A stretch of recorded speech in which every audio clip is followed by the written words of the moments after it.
अस्सलाम वालेकुम।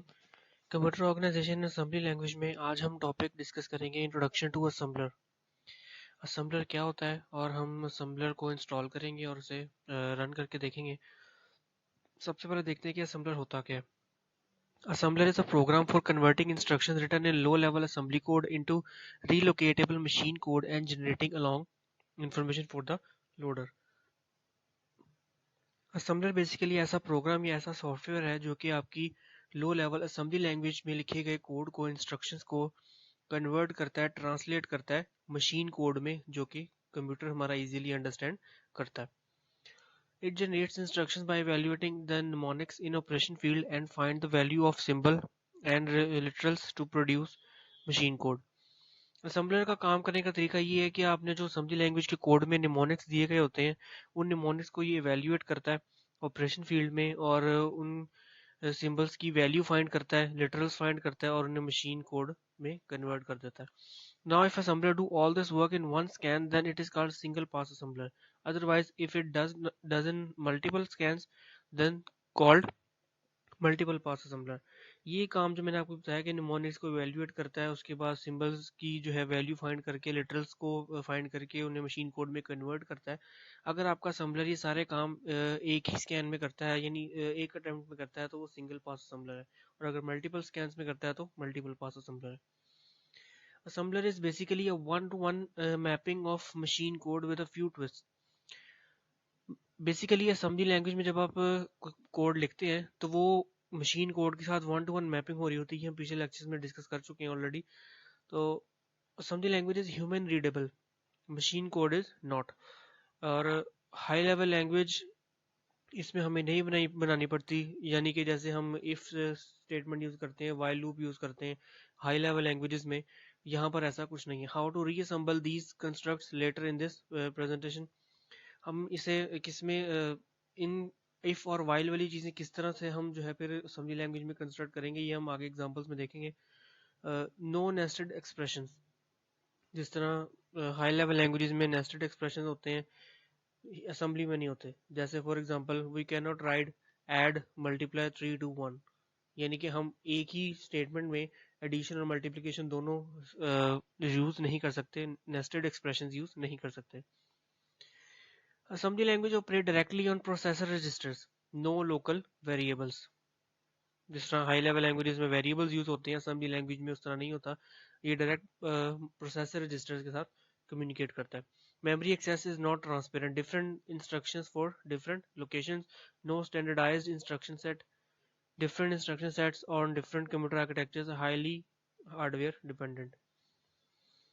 ये कोई इसका पर्टिकुलर इंस्ट्रक्शन सेट नहीं होता। कंप्यूटर के आर्किटेक्चर की बेस पर इंस्ट्रक्शन सेट इसका चेंज हो जाता है, यानी ये हाईली हार्डवेयर पे डिपेंड करती है या करता है असेंबलर। दो पासेस हैं। पास वन में define symbols and literals and remember them in symbol table and literal table respectively. सबसे पहले तो असेंबलर क्या करता है जी, आपको जी बैक एंड पे काम हो रहा होता है, आपके कोड में जो भी सिंबल्स और लिटरल्स दिए गए हैं वो उन्हें आइडेंटिफाई करता है, डिफाइन करता है और उसके बाद उन्हें टेबल में डिस्प्ले कर देता है। Keep track of location counter, process pseudo operations.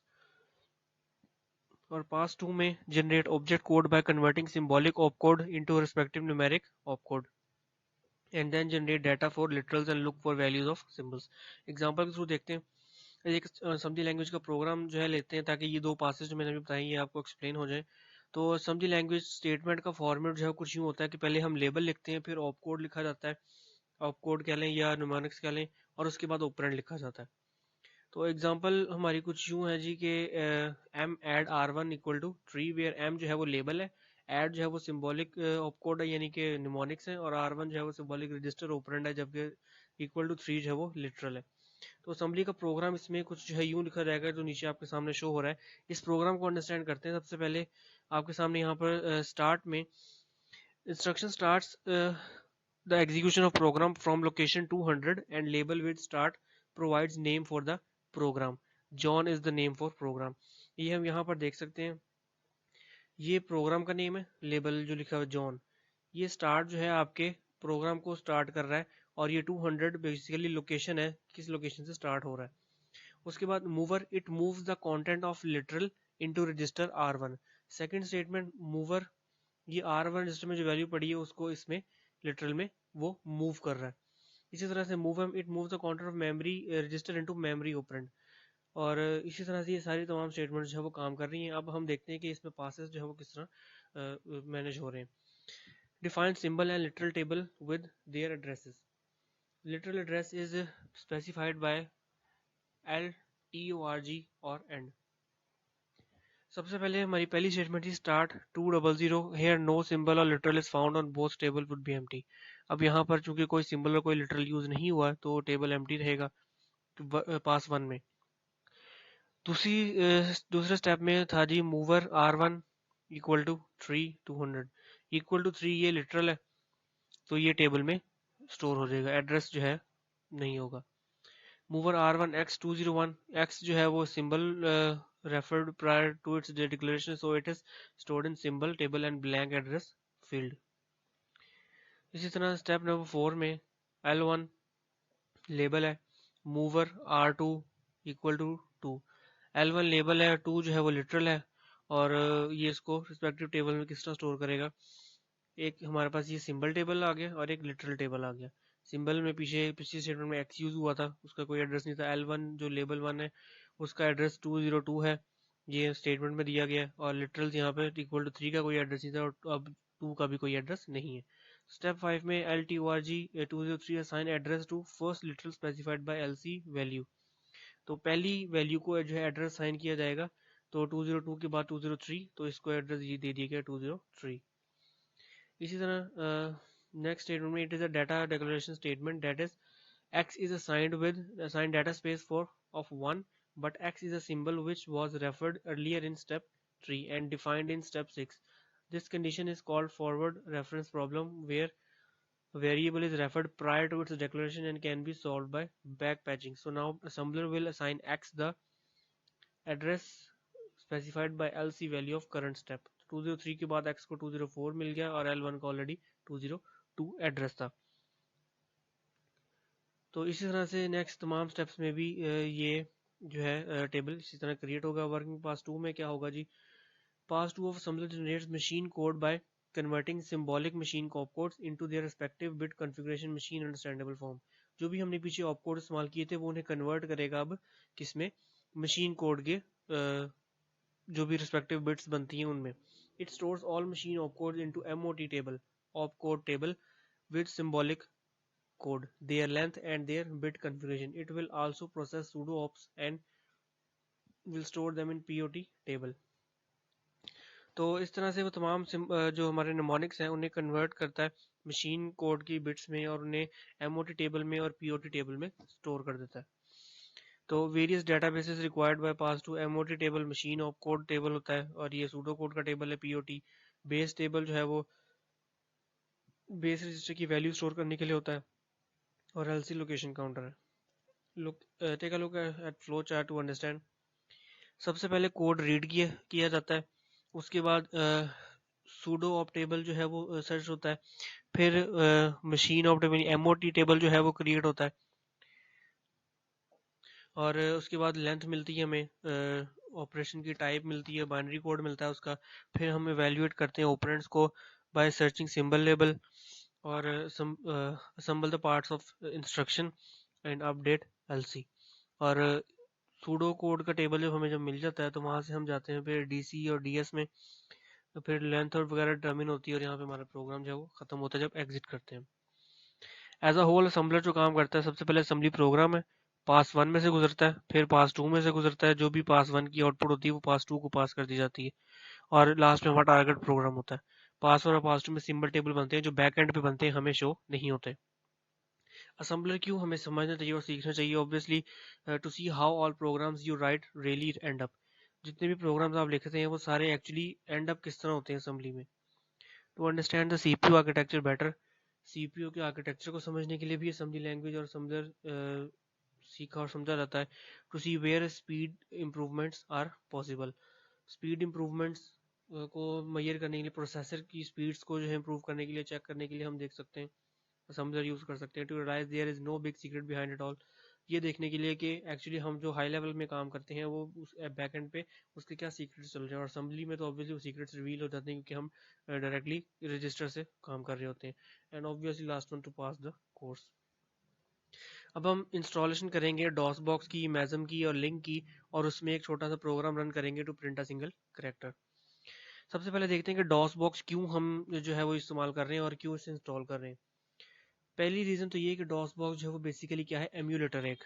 और एम्यूलेटर क्या होता है, मैंने आपको बताया था कि एक ऐसा एनवायरनमेंट या एक ऐसा सॉफ्टवेयर जो कि ऐसा एनवायरनमेंट प्रोवाइड करता है हमें जिसमें हम अपना असेंबली लैंग्वेज के प्रोग्राम्स को रन कर सकते हैं, उसे एम्यूलेटर कहते हैं। तो डॉस बॉक्स बेसिकली एक एम्यूलेटर है। ये पीटर विंस्ट्रा ने डेवलप किया था जुलाई 22 2002 में। अब डॉस बॉक्स क्यों हम यूज़ करते हैं, रीज़न क्या है डॉस बॉक्स को यूज़ करने की। वैसे तो बहुत सारे और एमुलेटर्स और एनवायरनमेंट्स ऐसे हैं जिनमें हम असेंबली लैंग्वेज का प्रोग्राम क्रिएट और रन कर सकते हैं। जैसे कि हम मैज़म एमुलेटर यूज़ कर सकते हैं, माइक्रोसॉफ्ट का अपना जो है वो एमुलेटर है। EMU 8086 एमुलेटर है। विजुअल स्टूडियो है जिसको हम कीप इरविन लाइब्रेरी के साथ जो है इस्तेमाल कर सकते हैं समझर के तौर पर। तो लेकिन इन सबको यूज़ करने की बजाय हम डॉस बॉक्स को क्यों यूज़ कर रहे हैं, उसकी कुछ रीजंस हैं। सबसे पहले तो ये कि ये एक फ्री सॉफ्टवेयर है। जैसे EMU 8086 जो है आपको ऑब्वियसली परचेज करना पड़ता है। इसी तरह विजुअल स्टूडियो जो है वो विजुअल स्टूडियो एक्चुअली परचेज करना पड़ता है, और EMU की को क्रैक करना पड़ता है 8086 को। तो यहाँ पर डॉस बॉक्स में ऐसा कुछ नहीं, ये बिल्कुल फ्री सॉफ्टवेयर है। इसमें ना तो हमें क्रैक करना पड़ता है और ना ही हमें कोई जो है वो खरीदना पड़ता है। ये लाइट, सिंपल और ईजी टू यूज़ है। लाइट इन वेट है, आसान है इस्तेमाल करना इसे, और इसे समझना आसान है। जबकि बाकी विजुअल स्टूडियो और ये मैज़म एमुलेटर जो है ये प्रोफेशनल्स के लिए बेटर है। हम चूंकि बिगनर हैं तो हम डॉस बॉक्स से शुरू करेंगे, और डॉस बॉक्स बिगनर्स के लिए बेस्ट है। जबकि अगर हम बात करें इसकी दूसरे विजुअल स्टूडियो वगैरह की, तो उसमें और मज़ीद इतने सारे फीचर्स जो हैं एम्बेड कर दिए गए हैं असेंबली लैंग्वेज के अलावा, कि हम उन्हें ज़रा मुश्किल समझते हैं। लेकिन हम चूंकि बेसिकली अभी समझ रहे हैं कि असेंबलर क्या होता है और असेंबली लैंग्वेज का प्रोग्राम वो किस तरह जो है मैनेज करता है, तो हम डॉस बॉक्स तक रहेंगे। Run on every environment, DOSBox हर इन्वायरमेंट पर रन किया जा सकता है, Windows, Linux, Mac, Android. And can learn debugging, हम इससे डीबगिंग सीख सकते हैं, क्योंकि मैंने जैसे बताया कि इसका कोई स्पेसिफिक स्ट्रक्चर नहीं होता। हम और डॉस बॉक्स हमें एरर्स नहीं देता, यानी एरर्स शो नहीं करता। हम जैसे बाकी जो है एमुलेटर्स, वो एरर्स फाइंड करके हमें बताते हैं कि ये आपका एरर। हमें कोई एरर आता है, कोई आउटपुट में मसला होता है, तो एरर हम खुद फाइंड करते हैं, तो हमें डीबगिंग जो है वो समझ में आती है। डीबगर वाला काम भी हम खुद करते हैं, और इसलिए हमारा सिंटेक्स पे भी एक अच्छा ग्रिप हो जाता है। अब हम मैज़म और लिंक क्यों यूज़ करते हैं, हम मैज़म और लिंक को इस्तेमाल करते हैं ताकि हम असेंबली लैंग्वेज के कोड को कन्वर्ट कर सकें एग्जीक्यूटेबल कोड में। ये डायग्राम जो है आपको क्लियरली समझाई जाएगी, समझ में आ जाएगी अगर आप कॉन्सेप्ट आपको समझ में आ जाएगा इस डायग्राम के थ्रू। सबसे पहले तो हाई लेवल लैंग्वेज है जो कि हम इस्तेमाल कर नहीं रहे, लेकिन हमें पता है कि हाई लेवल को ट्रांसलेट करने के लिए किसी भी और फॉर्म में या किसी भी और कोड में हमें कंपाइलर रिक्वायर्ड होता है। तो हम यूज़ कर रहे हैं असेंबली कोड। असेंबली कोड की ऑब्जेक्ट फाइल बनाने के लिए हमें असेंबलर की ज़रूरत होती है, और असेंबलर कौन सा हम यूज़ करने लगे हैं, मैज़म। इसीलिए ऑब्जेक्ट फाइल जब बन गई, यानी मैज़म ने हमें ऑब्जेक्ट फाइल बना के देनी डॉट OBJ फाइल, और ऑब्जेक्ट फाइल जब बन गई उसको दोबारा एग्जीक्यूटेबल फाइल में कैसे कन्वर्ट करना है, ये काम है लिंकर का। तो उसके लिए हम यूज़ कर रहे हैं लिंक। तो बेसिकली हमें पहले असेंबलर में डॉस बॉक्स में फ़ाइल बनाएंगे। हम कोई भी फाइल नेम ASM यानी असेंबली लैंग्वेज की फ़ाइल, उसे हम मैज़म के ज़रिए OBJ ऑब्जेक्ट फाइल में कन्वर्ट करेंगे, और फिर उस ऑब्जेक्ट फाइल को हम कन्वर्ट करेंगे एग्जीक्यूटेबल फाइल में, और यूजिंग लिंक, और ये executable file ready to run होगी। अब जब हम डॉस बॉक्स को इंस्टॉल कर लेंगे और इस्तेमाल करने लगेंगे, तो उसमें कुछ कमांड्स हैं जो कि हमें जिनकी ज़रूरत पड़ेगी, जिन कमांड्स के ज़रिए हम फाइल क्रिएट और रन कर सकते हैं। उसमें सबसे पहली कमांड है edit file name dot ASM। File name, यहाँ पर आप कोई भी फाइल नेम यानी जिस भी नेम से आपकी फाइल बनी हुई है, बनानी है आपने, ये वहाँ पर वो लिखकर और उसका नाम लिखकर डॉट ASM उसकी एक्सटेंशन। अब ये जो कमांड है edit file name dot ASM, ये अगर तो आपकी फाइल ऑलरेडी बनी हुई है तो उसे ओपन कर देगी, और अगर फाइल नहीं बनी हुई तो उसे बना देगी। दूसरी कमांड हम यूज़ करेंगे, अब फाइल बन गई असेंबली लैंग्वेज की फाइल, उसे हमने कन्वर्ट करना है किसमें, ऑब्जेक्ट फाइल में। ऑब्जेक्ट फाइल के लिए हमें यूज चाहिए मैज़म, तो उसके लिए हम कमांड लगाएंगे, लिखेंगे मैज़म फाइल का नाम डॉट ASM, जो फाइल हमने ऊपर क्रिएट की थी। अब ये हमारी ऑब्जेक्ट फाइल बन गई। यहाँ पर ऑब्जेक्ट फाइल बनने के बाद हमें इसे लिंक करना है ताकि हमें एग्जीक्यूटेबल फाइल मिल सके। तो हमने यूज़ की कमांड लिंक, और फाइल पीछे जो हमें बनी थी file name dot obj, object file, और ये लिंक जो है वो क्या करेगा, इस फाइल हमें एग्जीक्यूटेबल फाइल बनाकर दे देगा। इसे हम फिर रन कर लेंगे। ये डाउनलोड लिंक है जहाँ से आप डॉसबॉक्स मैसम और लिंक जो है वो डाउनलोड कर सकते हैं। तो चलें देखते हैं कि किस तरह डाउनलोड करके हम इसको यूज़ कर सकते हैं। तो ये प्रोग्रामोलॉजी सॉफ्टवेयर जो है मेरे पास, मैंने साइट ओपन की है लिंक के ज़रिए, और मेरे पास यहाँ पर हम सर्च करेंगे डॉस, और ये मेरे पास शो हो गया DOSBox plus MASM plus link for assembly language. यहाँ से हम इसको डाउनलोड करेंगे। डाउनलोड पे क्लिक करेंगे, आपके सामने कुछ इस तरह का जो है वो खुलेगी फाइल। इस फाइल के अंदर हमारे पास दो फोल्डर होंगे, एक एमपी का फोल्डर और एक डॉस बॉक्स, जो कि इंस्टॉलर डॉट एक्स यानी कि एप्लीकेशन फाइल है, इसको एग्जीक्यूट किया जाता है। यहाँ से हम फिर इसको डाउनलोड करेंगे। मैं ऑलरेडी डाउनलोड कर चुका हूँ, तो वो मैं आपको जो है दिखा देता हूँ। मैंने ये फाइल डाउनलोड की है, ये DOSBox with MP folder. इसको आप यहाँ पर राइट क्लिक करेंगे और एक्सट्रैक्ट हेयर पे क्लिक करेंगे, और यहाँ पर ये एक्सट्रैक्ट हो जाएगा। मैंने ऑलरेडी एक्सट्रैक्ट किया हुआ है। तो एक्सट्रैक्ट करने के बाद ये उसी के नीचे मुझे ये इसकी इंस्टॉलर फाइल जो है वो मिल गई, जो एग्जीक्यूटेबल फाइल है वो यहाँ पर आ जाएगी। इसी तरह से वो जो एमपी फोल्डर मैंने दिखाया था वो भी इसी में आ जाएगा। उस एमपी फोल्डर को आपने क्या करना है, यहाँ से कॉपी करना है या कट करना है, और कट करके इसको ले जाना है अपनी ड्राइव सी में। मैं मेन ड्राइव सी के अंदर हूँ उस वक्त। मेन ड्राइव सी में मैंने वो एमपी वाला फोल्डर, ये देखें यहाँ पर मैंने उसे पेस्ट किया हुआ है। आप चाहे कॉपी कर लें चाहे कट कर लें। इस फोल्डर के अंदर देखते हैं हमारे पास डिफरेंट एग्जीक्यूटेबल फाइल्स हैं, लेकिन इन तमाम में से हमें जो चाहिए वो है एडिट फाइल चाहिए, हमें लिंक फाइल चाहिए, और हमें मैसम फाइल चाहिए। बाकी भी इस एम्यूलेटर्स ही हैं, वो भी इसी के साथ यूज़ होते हैं, लेकिन हम इन तीनों को इस्तेमाल करेंगे। तो इसे आपने रख देना है सी ड्राइव में, मेन सी ड्राइव में। ऑलराइट, तो हम इंस्टॉल हमने जो है वो कर लिया हुआ है। तो इंस्टॉल उसके बाद हमारे पास डेस्कटॉप पर डॉस बॉक्स का आइकन जो है वो शो हो जाएगा। आपने उस आइकन को डबल क्लिक करके तो ओपन करना है, और ये आपके सामने डॉस बॉक्स जो है वो ओपन हो जाएगा। अब यहाँ पर आप देखें शो हो रहा है आपको ये जी ड्राइव। ये जी क्या है, बेसिकली ये डॉस बॉक्स एक्चुअली एक पूरा कंप्यूटर है अपने आप में, एक वर्चुअल कंप्यूटर आप कह सकते हैं। तो ये जी ड्राइव जो है ये इसकी अपनी बिल्ट इन ड्राइव है। तो हमने सबसे पहले तो हमने ये काम करना है कि हमने उस जो अपनी मैज़म, और ये डॉस बॉक्स है, जो मैज़म और लिंक है उसको हमने इसके साथ माउंट करना है। यानी वो फिजिकली जो एमपी फोल्डर हमने अपने सी ड्राइव में रखा है वो फिजिकल फोल्डर है, हमने उसको एक्चुअल में एक ड्राइव बनानी है ताकि वो इसके साथ इस्तेमाल हो सके। तो हम एक वर्चुअल सी ड्राइव जो है वो क्रिएट करेंगे। उसके लिए आप कमांड लिखेंगे माउंट। माउंट के बाद आपने कोई नाम देना है, वो नाम जिस नाम से आप उस ड्राइव को अपने डॉस बॉक्स के अंदर कॉल करेंगे या बुलाएंगे। लेट्स सपोज मैं उसको सी कह देता हूँ, कि वो सी के नेम से मैं उसे बुलाऊंगा। अब वो जो एमपी का फोल्डर है वो कहाँ पड़ा था मेरे पास, वो मेरे पास था सी ड्राइव में। तो हम सी ड्राइव और उसके बाद फोल्डर का नेम एम पी कैपिटल में था, तो हम ऑब्वियसली लिखेंगे। तो ये मैंने एंटर प्रेस किया। Drive C is mounted as local directory C. अब जो है वो मेरी ड्राइव सी जो एमपी फोल्डर था वो मेरे इस डॉस बॉक्स के साथ माउंट हो गया है। यानी अब मैं मैसम और लिंक को इस्तेमाल कर सकता हूँ, क्योंकि एमपी के अंदर वो फोल्डर्स फाइल्स पड़ी हुई थी। तो अब हमने इस जी ड्राइव से जाना है सी ड्राइव में, जो कि मैंने क्रिएट की या जिसको माउंट किया वर्चुअली। तो सी कॉलन लिखेंगे हम और एंटर प्रेस करेंगे, हम आ गए सी के अंदर, सी ड्राइव में जो हमने डॉस बॉक्स की सी इस्तेमाल की है। अब यहाँ पर हम एक फ़ाइल क्रिएट करेंगे। फ़ाइल क्रिएट करने के लिए मैंने आपको स्लाइड में बताया कि कमांड हम लगाते हैं एडिट, फाइल का नेम लिखेंगे। मैं फाइल का नेम लेट्स सपोज ये फाइल लिख दूँगा, फाइल डॉट ASM। ASM के ज़रिए जो है हम एडिट फाइल डॉट ASM, इसके ज़रिए हम क्या करेंगे, फ़ाइल को क्रिएट करेंगे। मेरी चूंकि फ़ाइल ऑलरेडी बनी नहीं हुई तो मैं फ़ाइल बनाऊंगा अभी इसके ज़रिए। मैंने एंटर प्रेस किया, ये मेरी एक फ़ाइल बन गई फाइल डॉट ASM। इसको मैं यहाँ से फाइल में जाके तो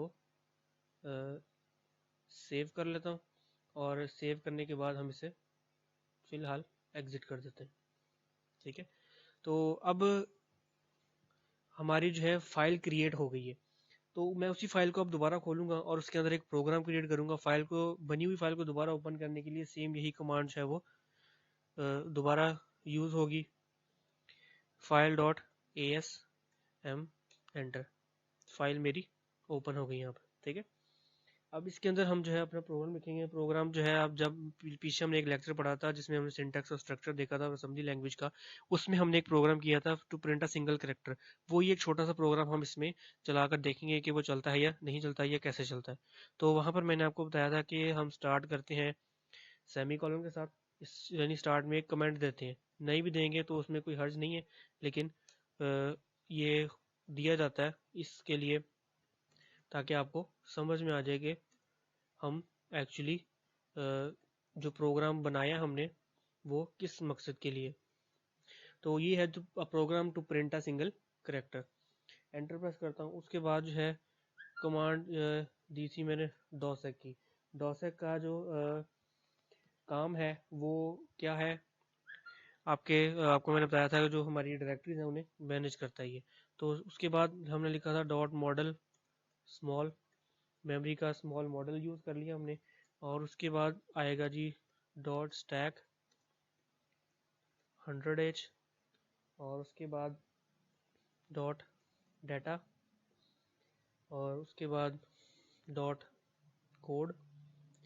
डॉट कोड के अंदर हम प्रोसीजर बनाते हैं, तो यहाँ पर आएगा जी मेन प्रॉक, और मेन प्रॉक को हम फिर बाद में एंड भी करना है, तो मेन एंड प्रोसीजर, और उसके बाद एंड मेन। यहाँ पे हमारा प्रोग्राम एंड हो जाएगा। तो इसको यहाँ पे अब हम लिखते हैं अपना कोड जो हमारे to print a single character. तो उसके लिए सबसे पहले मैं मूव कर देता हूँ DL रजिस्टर के अंदर एक सिंगल कैरेक्टर A, ठीक है। उसके बाद मूव AH2। ये AH2 क्या था, और ये सर्विस रूटीन है, और वो क्या होती है उस प्रीवियस लेक्चर में जो मैंने इसका जिक्र किया अभी उसमें एक्सप्लेन किया हुआ है, आप उसको जो है देखकर ये समझ सकते हैं। और उसके बाद अब हमने एक इंटरप्ट कॉल की। इंटरप्ट क्यों कॉल की इसकी रीज़न भी जो है वहाँ पर दी गई थी। और अब इस इंटरप्ट से हमने चूंकि बाहर आना है तो हम क्या करेंगे, हम मूव AH 4CH, और ये 4CH के ये भी उसी लेक्चर में जो है दिया हुआ है। और फिर हम इंटरप्ट कॉल करेंगे 21H, ठीक है। और ये हमारा यहाँ पर जो है वो प्रोग्राम जो है वो कंप्लीट हो गया।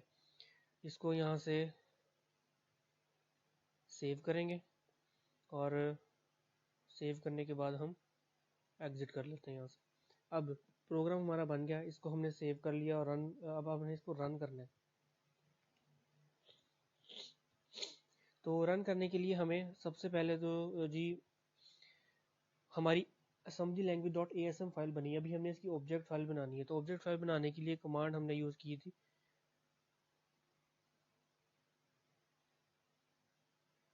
MASM, और आगे फाइल का नेम डॉट OBJ। इस के बाद जो है यहाँ पर एक सेमी कॉलन आएगा। ये स्लाइड्स में भी मैं आपको जो है बताया था मैंने, जो स्लाइड में देखेंगे तो इस कमांड के बाद सेमी कॉलन लगा हुआ है। तो हम एंटर प्रेस करेंगे।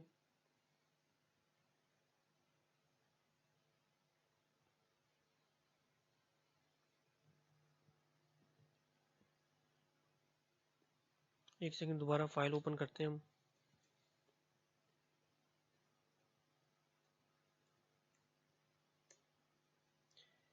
ये हमारी फाइल थी, इसमें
ये मैंने मैज़म कमांड यूज़ की इसमें, और उसने मुझे ज़ीरो वार्निंग ज़ीरो एरर्स दे दिए, यानी आपके प्रोग्राम में कोई एरर होगा तो यहाँ पर आपको शो हो जाएगा, अगर नहीं है तो वो ज़ीरो एरर्स देगा।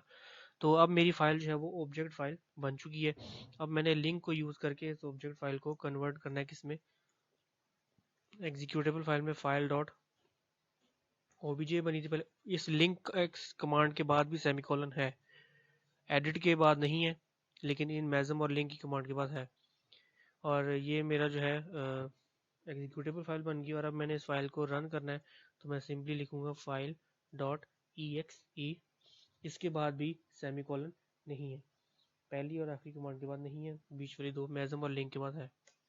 और ये मेरा सिंगल कैरेक्टर ए जो है आप देख सकते हैं स्क्रीन पर प्रिंट हो गया, जो मैंने उस प्रोग्राम के ज़रिए प्रिंट किया था। Thank you.